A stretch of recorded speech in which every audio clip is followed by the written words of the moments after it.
Hello and welcome back to today's personal finance show here on Dublin City FM with me, Paul Merriman from askpaul.ie, and a really good friend and mentor of mine, Mr. Gerry Hussey. Hi, Paul. Hiya, Gerry. Welcome to the studio. For the listeners, this is my first day in this studio in Stillorgan, a new studio. So it's a pleasure to have you along. So thanks for taking the time to come into me. It's a privilege and very impressive, I have to say. Everything you do well. So I'm delighted to be here. Thank you. Gerry, you've been on the show before and we had a really good conversation around, personal financials, planning, framing your kind of story, your mind, everything you do so well. And I'm not going to lie, I was honestly surprised to see another book and that you have another book in you, because the first two books were so excellent and so full of knowledge and just brilliant that I honestly would have thought you would have taken another few years at least before you found not one, the time and the energy, but also the message that you bring. But yet again, you're nailing it. So can you bring listeners through I am, I will, I can, and the quick turnaround? Can we discuss the quick turnaround? And then also obviously the book and the content of the book, and what it's going to bring to people. So it surprises me, Paul. This is my third book in 4 years, and as you know my business better than I know it. I'm not an author, as in I don't sit around writing books all the time. So clearly you do. I think it's two things. I think it's firstly the desire. I've always wanted to document the work I do. I've always wanted to document some of the lessons I've learned. So I think you can only do something when you really wanted to. So I've really wanted to write books. I've always said there's a day when I'm going to give up this work. There's a day that I'm just going to get interested in something else. So I wanted something to leave behind. So I think passion is the first thing. I've had a passion to write books. I've had a passion to leave something behind. And then the second piece is, it's like everything else. Once you get over the first one, you realize actually there's more to the story. And in the first book and the second book, there was probably pieces I wanted to put in. But when you write a book, as you know, you can't put everything in. Yeah. So this book came about when I'm on a train down to Cork with Dad. We leave Houston. My dad chats to everybody, as you know. He gets chatting to a woman beside us. Turns out she's read my book. We're in a great chat about the book. She loved it. And out of pure coincidence, the guy sitting beside her said, I've read your book as well. Well. And this was near the end. And I said, and what did you think of the book? And he said, if you want my honest opinion, I felt there was too much in them. The content was too dense. And by the time I finished it, I didn't really know where to begin. And that really made me sit and think. Well, okay. So there's a coaching opportunity in every situation in life. So you could say he was a guy being critical, but he was a guy giving me advice. So I asked him a question. I said, if I was to write one more book, what do you think it should be on? And what he said was, pick one thing. Because in all your books, you've talked about spirituality, quantum physics, the gut brain axis, the neuroscience of the brain, trauma, all of that stuff. If a person could only change one thing, what one thing could they change that would make the biggest impact? And I didn't have the answer right there. So I said to him, can I take your number? I'm going to think about this. And when I've come up with the answer, I'm going to ring you and tell you. So literally 2 or 3 weeks later, I'm thinking about it. What one thing? Is it the nervous system? Is it the gut brain axis? Is it the brain? Is it trauma? Is it? And one day I'm in Portugal. I'm having a cup of coffee at Pure that you know. And the answer comes into my head. It's your inner voice. Because we listen to ourselves 24 hours a day, 7 days a week. Yeah. You might be with a psychologist 1 day a week. You might be with a strength and condition S&C coach 1 hour a week. But you're with yourself every day. The more I thought about your inner voice was the more I realized that your inner voice is constantly commenting on life. It's judging. And that voice can be your greatest coach that propels you forward, that motivates you, that's kind, that's compassion. Or that inner voice can be one that's harsh, that's criticism, that's constantly judging you, that's constantly pushing yourself harder, and that's constantly saying, I'm not enough. And I began to realize that the voice we have impacts not just the decisions we make, but impacts our nervous system. It impacts our immune system. And I think if somebody was to change one thing, if we were to change that inner voice. So this book is an exploration of what is our inner voice, why do we have it, how is it formed, and how do we transform it? Yeah, it's John, what it's actually so true. As I'm listening to you, and I wouldn't criticize your books the way your man had, maybe. But you do have so much to give sometimes. I actually found even writing our own book.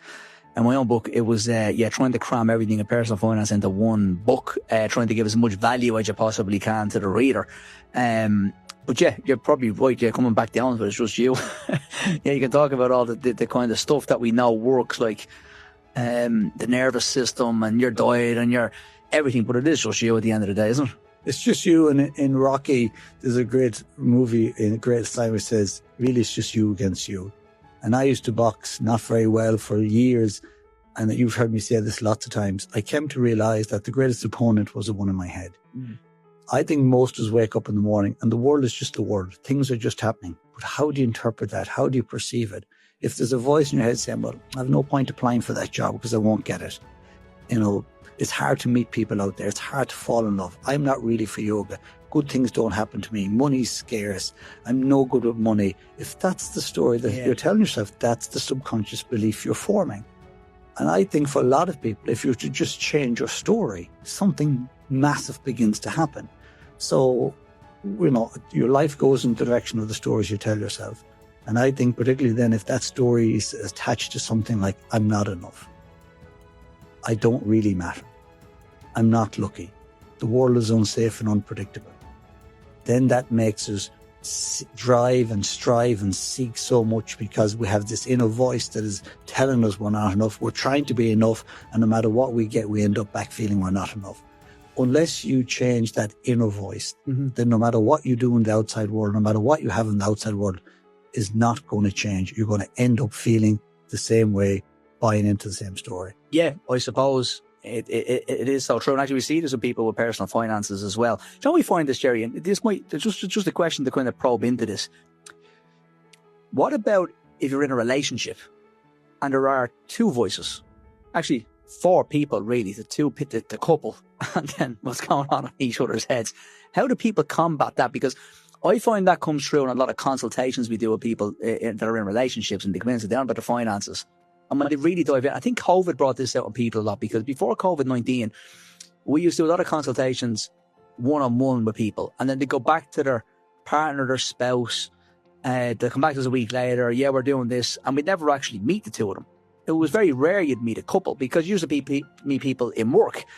But then when Zooms became so popular and it was the only way to operate the business during COVID, and people were at home, they were sitting together on a Zoom talking about their finances. And honestly, it was amazing. But you started to realise, not that people were on the wrong financial path together, but when people started to really think about what do they want in retirement, where do they want to live, did they want to downsize, did they want to live beside the sea, and couples just never really maybe talked about it, but never really put it into action or wrote it down and actually could see how they were going to get there. It was like a wish, it was like a dream. And I think once you do a financial planning consultation, you see how you make the dream a reality. You start seeing people, I'm not saying they don't fall, not about love, it's more about the inner head in your partner or your spouse versus your inner head. And if they're not talking together, how do you overcome that? I think you've kind of answered it yourself, Paul. It is communication. So firstly, we have to make conscious, even our own stories. We can become so familiar with our own inner voice that we don't even question it. We see it as truth. So I nearly get to a point where I believe all my own stories. Then I say to myself, Paul doesn't really like me. I can't tell Paul this. I can't show my... So I start to tell my story, trying to preempt what's going on in Paul's head. And I begin to believe that's probably what Paul is thinking, but I've never double-checked that. I think sometimes, particularly in marriages where you have kids and are busy, we don't make enough time to sit down. Like when we come in for the consultation with you, because we know you so well and we trust you, we're both comfortable. Yeah. Before we do the numbers, and this is what you always do, before we do the numbers, before we address, you always ask two questions. First is, how are we doing? So how are we doing? Yeah. And the second question is, you ask, Merriman, what would you like in the next 3 to 5 years? and you don't let me talk. And sometimes, That's Paul, just Miriam texts me before she I comes know, in saying. but sometimes she says something that surprises me. Yeah. And she says something that I had told myself that she is thinking the opposite. And I think sometimes, whether it's with yourself or whether a psychologist or whether a good coach, it's to be able to sit with somebody and say out loud the story you're thinking and have them play that back. And very often when you hear yourself saying something so many times in the quietness of your own mind, you can believe it. But sometimes when you say it out loud, it's like, God, that's totally ridiculous. Yeah. And I think when it comes to your partner, it's to give them time and space where you trust each other enough to say what you're really thinking. What do you really want in the next 3 to 5 years? What really makes you happy right now? What's your biggest wish for each other? And I think sometimes we get trapped up in stories about ourselves. We get trapped up in stories about what other people expect of us. We get trapped up in stories about what our partner expects. And we get trapped up in stories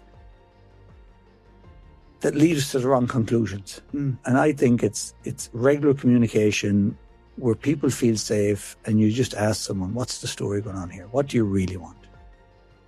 What's really annoying you at the moment? There's one of the group that you've been part of, regularly, once a month they sit down. And one of the questions he asked his wife is, when we got married, what were the hopes you'd have that I'd be as a husband? And how am I doing on those? A question she asked him is, when you fell in love with me, what were the things you fell in love with? And how am I doing on those? And third question is, where might I be letting us down right now? Where might I be letting this marriage down right now? Because we all have blind spots. And we all think we're doing a great job and we all think we're doing enough. But to put yourself in front of it, whether it's me and Merriman putting ourselves in front of you, someone who cares about you, but someone who's willing to listen to those stories and then play them back. I think assumption is the mother of all frustration. Yeah. So I think it's have the conversations, ask the difficult questions. An assumption makes an ass out of you and me, assuming. And that's it. Yeah, it is. So again, from the book point of view then, that's what you're really trying to get across, or that's what the statement is. I am, I will, I can. You're trying to help people really train themselves into that. It's not just a positive outlook on life, it's actually what they're telling themselves on story-wise and trying to change that. Exactly. And I broke this down because a lot of people say, I am. And you say something after the I am as if it's stuck in concrete. So I am not confident. I am not good with money. Yeah. I'm not going to fall in love. I'm not very clever. I'm not musical. There's no science behind the fact that they're a static part of personality. Everything can be changed. You can become good with money. You can become musical. So we have this belief system. And we make these I am statements all the time. I am this and I am that, as if somehow you can't control it. You can change it. Yeah. So the only I am statement you should make is I am capable of incredible change. I am deserving of all love. I generate abundance and wealth easily. I am the master of my own dreams. That's the I am statements. I did see a really good video on this recently. Actually, Brendan, our friend from Don Bombers, Brendan O'Neill, sent me a video recently, and it's a podcast from the States. I know I'm not going to get the figures exactly right or the story exactly right, but it's about this kid that went and set the SATs and he wasn't good. We heard this when he wasn't that good in school, and he got a ridiculously high score in the SATs. So when he came back, he's like, actually quite good at this, and he went off and he ended up going to class more and he ended up studying more. He ended up doing really well, getting a really good college place, and went on to have a really big career, and then went on to have I think it was one of the biggest magazine or publishing companies in the world, if memory serves me correctly. And he was telling this is about this guy telling his son this story about this dude. But right, long story short, the guy got a letter many years later, and the SAT had made a mistake. Yeah. And say his average was, again, I'm making these figures up, let's say the SAT is a score of 160. I think he got 140 or 150. And he really got whatever, 70 to 90. And if he had got the right SAT score, he would have kept thinking to himself that he wasn't any good at studying, wasn't any good at school. wasn't paying attention, but also when he started telling, when he believed that he was better from the mistake, and he started showing up to school, the teacher started treating him differently and giving him more time. And so it's kind of going back to the same, not same story, but like as in the more you, it's identity. You create an identity, or you create a story, and our life cannot be bigger, better, or different than the extent of our identity. Yeah. So that's what the ego is. So the ego is, I'm not good at money. The ego is, I want to earn 50,000 a year. Why is it not 80,000 or 100,000? Yeah. So we have these limits, and those limits are picked up in our subconscious programs. They're picked up from different places. And very often, as I said, we've told ourselves that story so many times we don't challenge it. Most people, the only thing really holding them back is the story between their head. Yeah. And so then I am, I can, and I will. I can is, I can change, I can grow. So even if I fail the exam today, I can come back and do better tomorrow. I can speak to myself with more kindness. I can speak to myself with more love. I can learn to be better with money. So I can is a permission that I don't have to be good at something, but I can pursue it and I can become better at it. And then I will is where a lot of people fall down. A lot of people have great ideas, they have great dreams, they have great aspirations, and they never do anything about it. So will is learning to say stuff, I will. Integrity is nothing more than doing what you said you were going to do. One of the things I pride myself on, if I say I'm going to do something, I do it. And if I don't think I'm going to do it, I say no. Yeah. You have to be impeccable with your word. That means I often say no to things because I just know I'm not going to do it. I'm not going to say to someone, oh yeah, I'll do that, and then not do it. So be impeccable with your word. Build that self-confidence. Become somebody who fulfills what they say they're going to do. Brilliant. Gerry, obviously, for those that haven't heard you before, they're obviously under a rock somewhere, but for those that just climbed out at rock and they haven't heard you before, you are doing an upcoming event, 6th of April, Johnstown Estate. Bring people through the event, because what I love about when you do your events is that you're kind of taking the book and your lessons into real life for people to come along to and hear and see. And it's very rarely you get to see that from an author point of view. I know I do events and Money Masterclass, but it's not the same thing as me having a book and doing an event like that. But I think what you bring to the table for people, and I've been at your events and I've seen the room, I've seen the standing ovations, and I've seen the vibe and the energy, and what can people expect from the next gig, I suppose, or the next event, compared to the other events? And are you going to use the book to leverage on the back of this as in the story for the I can, kind of the I can and will story rather than the I am story? Are you going to use that in the next event, or what can people expect? So the events are, if you go to a psychologist, the failing with a psychology is you sit down and talk, but you can only talk through the thinking brain. The thinking brain doesn't feel. So if you're trapped in negative emotions, if you've held trauma, that's all in the body. You get to talk to your psychologist for 45 minutes every week. So it's a long, slow process. If you want to learn French, the greatest thing you can do is go live in France for a month. Immersion is the greatest way. When people come to my events, it is a full immersion. It is energy. We're moving the body. We're regulating the vagus nerve. We're shifting energy. We're changing. I have people repeating stuff, so we're changing the neurological pathways in the brain. Rather than just reading the book, this is 6 hours of total immersion work. This is 6 weeks of therapy in one day. It's fact more than that, because in therapy, they don't regulate the vagus nerve. They don't chant. They don't move. You don't work up a sweat. This is total immersion. And I think over that 6 hours, we probably do 8-9 months of work. And people leave different. They look different. They do. I will say they do. I've been there and they do. Everybody does. I remember the last time we brought clients and we brought friends and family along, and some people that I would have been not expecting to get much out of it, to be honest with you, like, oh wow, this guy, they were ridiculously I can't say bought in, because it's not a bought in process, but I think they brought into themselves. So I don't think it's necessarily, not saying about you, obviously you're leading the day, but yeah, I think that it's amazing. I'd really recommend it to anybody. I start all my events by saying this: the most important voice you'll hear today is not me, it's not any one of the incredible guest speakers. I'm going to put you in touch, firstly, with the voice of the head, which is the chatterbox, the ego, the fear. And then through our meditation, we're going to drop you down to the voice of your heart. You're going to hear yourself like you've never heard yourself. You're going to connect with your inner child.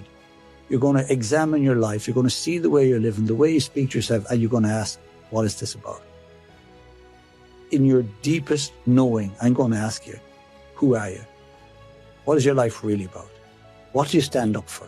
What's your life about? Stop blaming your boss. Stop looking sideways. Stop blaming your past. Stop worrying about the future. In this moment, you're going to experience a sense of empowerment and freedom you've never felt before. And you're now going to become the author of your own life. It's choice. That's what Viktor Frankl talks about. What's the choice you can make? And that choice begins with that new story that says, I am no longer a victim. I am no longer focusing on my point of pain. I am a free, conscious creator, and I'm focusing on my point of power. Very good. And by shifting the neurological pathways in the brain, by changing the nervous system, by that frequency of 600 people or 1,000 people in the room, all moving out of their heads and into the heart, now people begin to realize every single one of us is far more powerful than we think. We're not victims.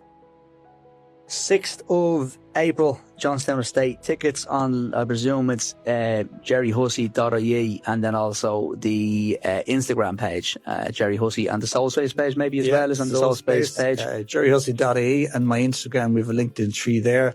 Can I ask you, I've never asked you this, as you're talking about the event, and I agree that they do take a ridiculous amount of time, energy, money, investment in a day. Do you get nervous? So, like, I remember National Concert Hall and I seen you up there. I think I actually spoke at that one, that first one, with you on stage. But I remember going, wow, this is deadly. This is really, really, like, wow, this is great. And everyone was walking away from the day saying the same. It was really, really, really good. But then you did it again and again and again, and you went to court. You just, yeah, how do you do it? Because you do so much content. You have 3 books now. You have the Soul Space community, you have the Dawn Bombers, which I know you're from, which are kind of your personal client stuff in the mornings. Do you get nervous going out and doing these events and on stage? Or I'm not being, I don't want you to be cocky here saying, oh, I'm just that good at it, but are you just that? Because I know it's going to be a great event already, but I just don't know how you pull those off, because it's actually a really difficult thing to do. I don't think you realise it, and I don't think the audience maybe necessarily realise it all the time. I don't think you realise it. So what gives you the kind of confidence saying, I'm going to pull off another event, I'm going to do another 1,000 people, I'm going to do another book? Is it that I can and I will? It's my story. Like, just doing I was a kid that grew up with a terrible stammer. When I went to school, one of the biggest fears I had was being asked a question because I couldn't speak. I was terrified. I started listening to Louise Hay, and I started changing my entire program. I remember in the depths of all that, what an incredible thing. She used to ask us to write down all our life lessons. And I knew I'd love to be on stage. I knew, but I had terrible stammer. And I started telling myself, even when I was in the depths, that I am an incredible communicator. I hold an audience easily. I love it. I've just given myself the tools to do what I love. I love it. So am I nervous? Not really, no. I actually love it. I'm energized by it, because it's not about me. It's about me sharing the message. I'm just a medium. Yeah, but actually, when I was asking that question, I knew the answer. You just do this stuff and pull it off. You're not sitting down going through all the, like, and that's the difference. That's what I think you're kind of living that through in the I can and will. I know the I am part is an important part of the book, to be honest with you. It's more what I'm taking from this is that I can and I will. I know you sit down and go, right, I'm going to do another event, and you just do it. You don't sit down and go, what if people don't come? What if I can't do this? What if I can't do that? And maybe that is the difference. I would definitely go the other way. I would definitely think I'm going to pull this off, but I would probably have too much self-doubt, believe it or not, in that middle. But I'd nearly plan everything down to a fine T, like everything. And then I nearly lost the initial, I want to do this. Does that make sense? I'd nearly go the other way. But no, it's great. It's great to see the event being pulled off. An incredible lady, Judy McGuire, she runs all the events. She plans them. I literally turn up and speak. And you see me, I don't use PowerPoints. I don't use notes. I just go for it. It's like a plumber. Think of this. You call a plumber tonight and you say, I have a leak in my house, will you come out and look at it? That plumber's coming to your house. He has no idea what the leak is. Is he nervous on the way? No. Because he knows I'm a plumber, and he knows I have a toolbox, and in this toolbox I have my tools. Now, He's not going to look at the wires. He's not going to plaster the house. So I only do what I do. Yeah. And I walk into a venue. I don't really know what the crowd want. I don't really know. I'm like the plumber coming in, but I have a toolbox on stage. Yeah. And what the plumber does is he's assessing, he's thinking, and I'm working with the audience. So if I went in with a plan, I'm going to give the audience my plan. But if I go in and the audience is the plan, and I'm with the audience, and I can see what's resonated with them, then I'm working with the audience. So the show isn't about me. The show is about the audience. Yeah, it comes around. And in order to have that level of presence with the audience, I can't be in my head. I can't be worried about slides. I can't be worried. So my show, I often hear myself saying something in a show, and I'm saying, God, that sounds really good. Where did that come from? Yeah. It just came from my heart. It came from years of experience. So I think I've always said that. I'm like a plumber coming to your house. I don't know really how it's going to go. I don't really know how long it's going to take. But I know I'm trained at this, and I know I have my tools. And no matter what scenario arises on that day, I back myself Epic. to do it. Brilliant. Gerry, best of luck with the book. So the book is out, we think, what would you say? The 20th of April. It's called I Am, I Can, I Will, and it's available for pre-order. Can I just say, if anybody does pre-order the book, you get free access to a webinar. Not just me. In the book, I talk about Tom Dolan, who I think tonight might win Irish Sailor of the Year. He is incredible. Actually, I love it. But Tom, just say to people, the win. So you have it carved on WIN was carved on his boat as he took off from Spain. It was Spain or France? Took off from France. France, yeah. I remember seeing his video. Yeah. And he now is probably the greatest offshore sailor in the world. There's big news about to break about him.